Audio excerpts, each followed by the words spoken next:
Bonjour à tous et bienvenue dans cette vidéo. Nous allons découvrir ensemble le livre Vivre au rythme de la lune qui est publié aux éditions Trajectoire.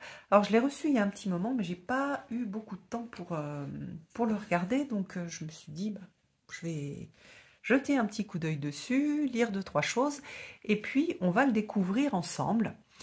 Sachant que je le trouve super joli.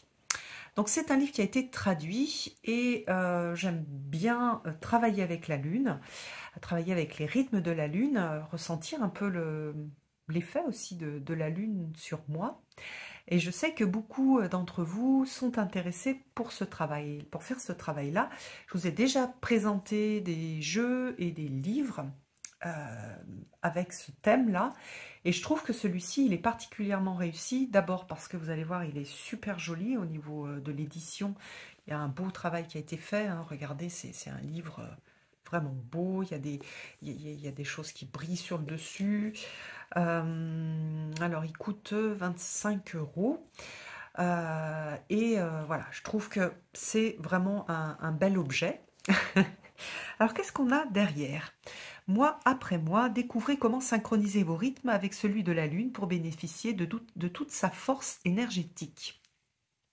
Que vous soyez né au cœur de la nuit ou que vous ayez pris votre premier souffle avec les rayons du soleil matinal, la Lune a toujours fait partie de votre vie. Son influence est suffisamment puissante pour dicter les cycles de sommeil, d'alimentation, d'énergie et d'humeur d'innombrables êtres vivants sur Terre. J'aime beaucoup cette introduction. Ce livre vous aidera à explorer les pouvoirs de la Lune, à comprendre ses cycles, à vous synchroniser avec son rythme et à développer vos propres rituels de soins et d'intention en harmonie avec cette sphère en perpétuelle transformation. Donc vous allez voir, c'est un livre assez riche, il y a beaucoup de choses qui sont proposées comme travail pour suivre ce rythme de la Lune. Donc je pense que c'est plus un livre qui va plaire aux personnes qui ont vraiment envie de s'investir au niveau énergie et au niveau temps dans ce travail avec la Lune. Donc chaque mois, il va y avoir,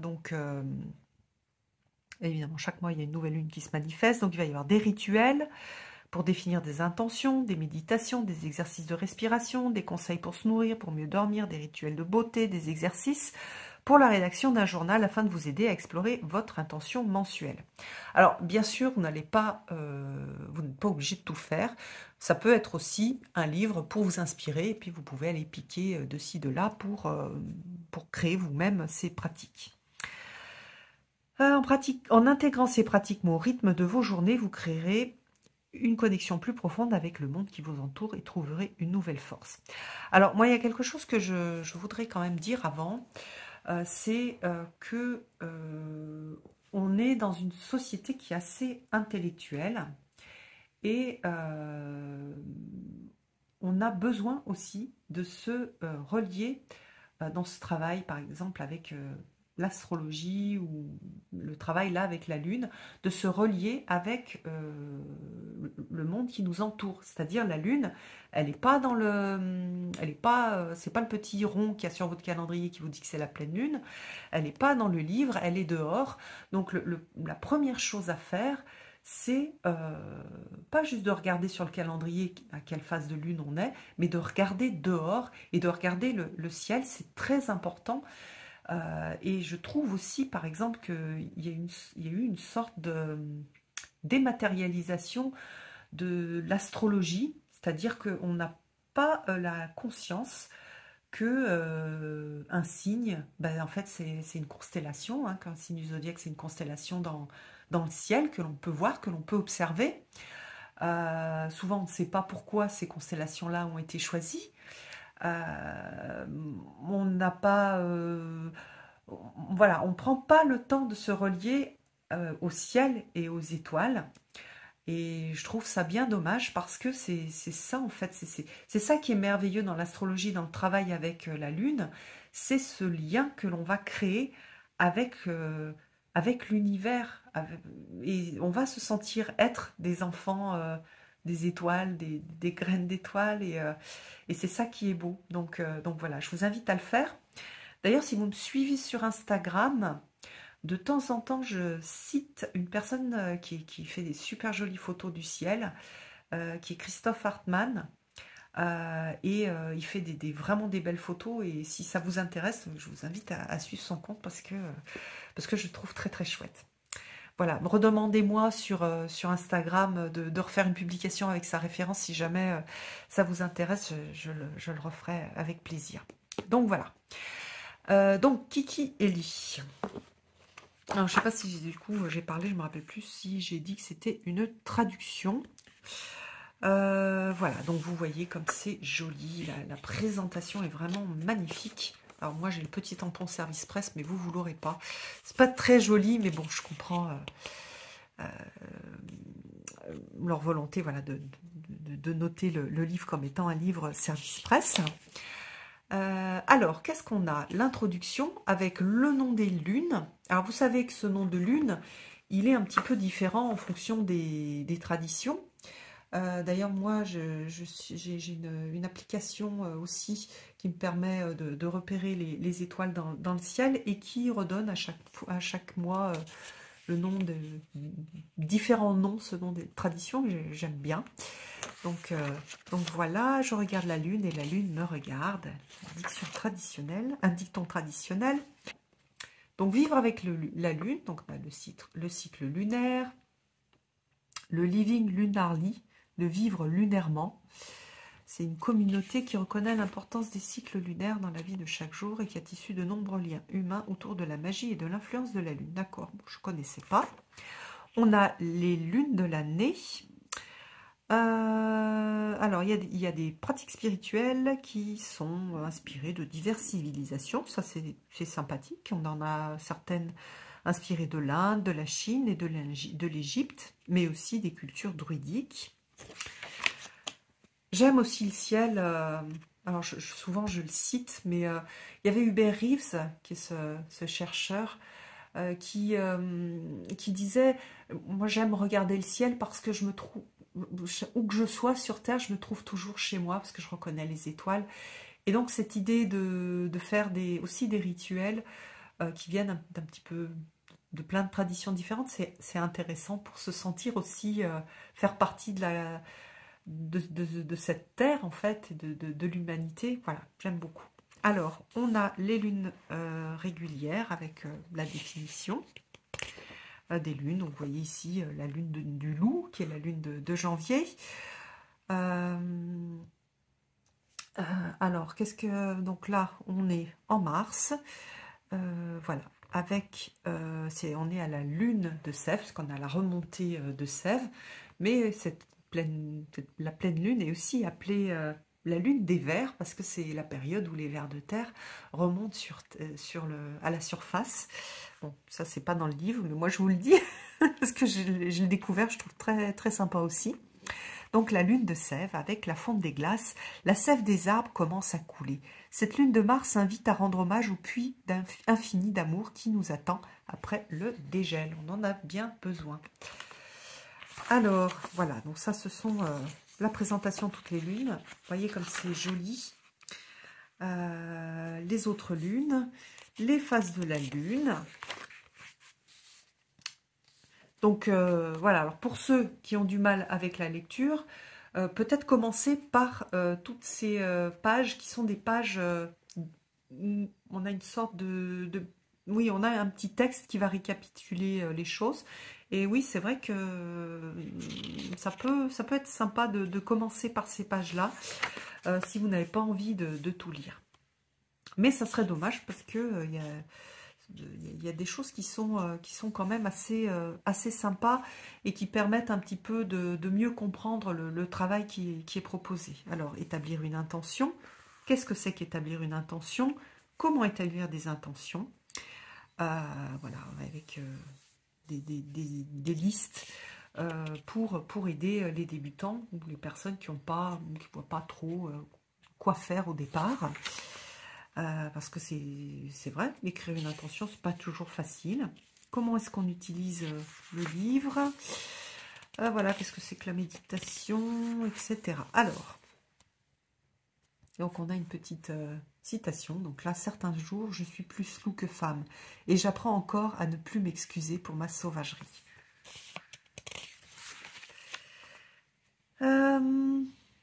Alors, donc voilà, une introduction, un rituel.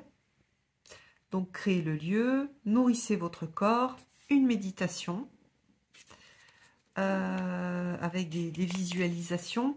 Alors, je vous invite à les enregistrer. C'est plus simple en fait. Moi, j'ai un enregistreur sur mon téléphone. C'est ce que je fais, j'enregistre pour tester les méditations. Et puis pour pas être dans la lecture. J'aime bien, moi, être en état justement méditatif, fermer les yeux et juste écouter. C'est emporté par une voix. Et là, ce sera la vôtre. Au début, ça fait bizarre, mais vous verrez, vous vous habituerez. Des suggestions pour le journal. Donc, on a une idée de journaling. Comment est-ce que je me sentais quand j'étais loup? Est-ce que je suis à l'aise dans la nature? Quelles sont les choses que j'admire chez les loups? Si j'adoptais ces choses, quel impact cela aurait-il sur ma vie? Donc là, c'est du journaling, du shadow work, de la reconnexion avec soi-même, aller chercher des choses, oui, se poser des questions pour mieux se connaître et voir et aller chercher peut-être aussi des ressources, par exemple ici dans le loup. Alors, le cristal associé, donc ça c'est l'association de l'auteur. Vous pouvez, si vous avez déjà des associations avec des cristaux, utiliser le cristal qui vous parle le plus. Donc, il y a la labradorite. Donc, c'est vrai que vous savez que moi, mon animal totem, c'est le loup. Et je porte depuis de très nombreuses années, très nombreuses années, une labradorite. Donc, évidemment que là, ça me parle. Mais pour vous, ça peut être un peu différent. Comment est-ce qu'on établit l'intention? Des choses à faire pour le premier croissant, pour le premier quartier, pour la lune gibbeuse, un rituel de pleine lune, la lune gibbeuse décroissante et le dernier croissant. Donc vous voyez qu'il y a énormément de choses qui sont proposées. Il y a beaucoup d'exercices, beaucoup de choses à se faire. Je pense qu'il y a peu de gens qui ont l'énergie et comment dire, qui vont pouvoir tout faire. Voilà, le temps, l'énergie pour tout faire. Par contre, ce qui est super intéressant, c'est que ça peut donner des idées d'activités à des moments particuliers où on ne se sent pas très bien. On va voir où est-ce qu'on se trouve dans le cycle lunaire et on va avoir des propositions de travail. Donc ça, c'est bien. Ou si on veut juste faire pendant un moment que le travail de pleine lune, ou le shadow work nous intéresse et on va faire que le shadow work et le journaling. Donc en fait, il faut plus le voir comme une proposition de plein d'activités différentes dans lesquelles on va aller piocher en fonction de notre inspiration, de nos envies, de ce qui nous parle, des moments de vie. Par exemple, il y a peut-être un moment où vous ne vous sentez pas très bien. Ben, pendant un mois, vous allez tout faire. Vous allez essayer de suivre pendant tout le mois les activités qui sont proposées, les méditations, etc. Et donc voilà. C'est pour moi une sorte de... Dans les jeux vidéo, on dit une sandbox, un bac à sable, avec plein de choses qui peuvent être faites. Et vous n'êtes pas obligé de tout faire. Voilà. Donc voilà, hein, quelque part, c'est à la fois un livre très simple dans sa structure et en même temps avec énormément de choses. Donc moi, c'est un livre que je vais garder et je vais vraiment l'utiliser, comme je l'ai dit précédemment, comme un peu un livre d'inspiration, un livre bac à sable. Pour la pleine lune, il est possible aussi que je note des choses. Par exemple, je vais noter là-dessous les autres noms que moi j'utilise pour ces lunes. Je vais peut-être aussi noter les mers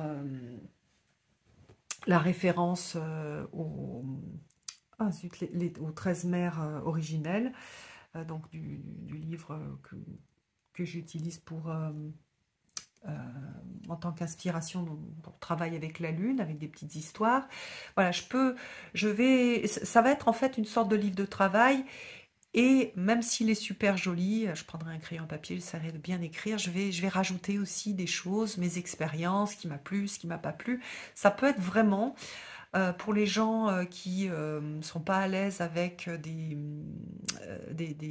grimoires, de faire eux-mêmes leur grimoire. Je trouve que ça peut même être un grimoire où j'expérimente, je note. Cette méditation, ouais, elle est pas mal, j'ai trouvé des choses intéressantes, celle-ci, bof. Franchement, elle me plaît pas trop, elle résonne pas trop. Ou, bah tiens, tel rituel, il me plaît, je vais le faire. Rajouter par exemple des idées de tirage. Vous pouvez aussi associer les cartes, associer des cartes, des cartes de tarot, faire un travail d'astrologie, voilà. Vous pouvez faire plein de choses avec, rajouter plein de choses, tout ce que vous avez déjà fait, tout ce qui vous inspire, en ayant en plus cette structure. Et puis, bah, finalement, il y a de la place pour noter des choses. Le papier, il se prête bien pour noter des choses au crayon à papier. Franchement, j'aime beaucoup, beaucoup, beaucoup. Voilà, j'espère que ça vous aura inspiré. Dites-moi ce que vous en pensez, si vous avez un livre préféré pour travailler avec la rune, avec la lune. Si vous avez un livre préféré pour travailler avec la lune, moi c'est un livre qui m'a beaucoup plu. Et je vous embrasse tous. À bientôt.